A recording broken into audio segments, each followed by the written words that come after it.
আজকের রেসিপিটা দেখে সহজেই ঘরে তৈরি করে নিতে পারবেন চিকেন রেশমি কাবাব। খেতে ভীষণ টেস্টি আর তৈরি করাও ভীষণ সহজ। তো চলুন রেসিপিটা একবার দেখে নিই। প্রথমে এখানে বোনলেস চিকেন নিয়ে নিয়েছি, তাতে স্বাদ মতো লবণ দিয়ে দিলাম। এরপরে দিয়ে দিচ্ছি বেশ খানিকটা রসুন বাটা, দিয়ে দিলাম আদা বাটা আর খানিকটা টক দই। এবার এর মধ্যে দিয়ে দেব লাল লঙ্কা গুঁড়ো, গরম মশলা গুঁড়ো আর দিয়েছি গোলমরিচের গুঁড়ো, আর এখানে দিলাম একটু কর্নফ্লোর দিয়ে ভালো করে এটাকে মেখে নিতে হবে। চিকেনটাকে মেখে কিছুক্ষণ রেখে দেব, 15 মিনিট মতো রেখে দিলেই হয়ে যাবে।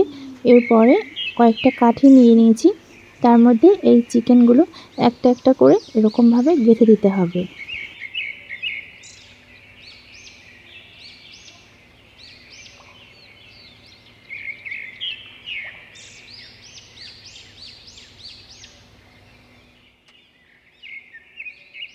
সবগুলো চিকেন এখানে রেডি করে নিয়েছি।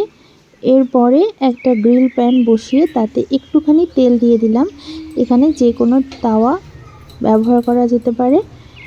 এরপরে এই চিকেনের কাবাবগুলো আমি একটা একটা করে দিয়ে ভেজে নেব।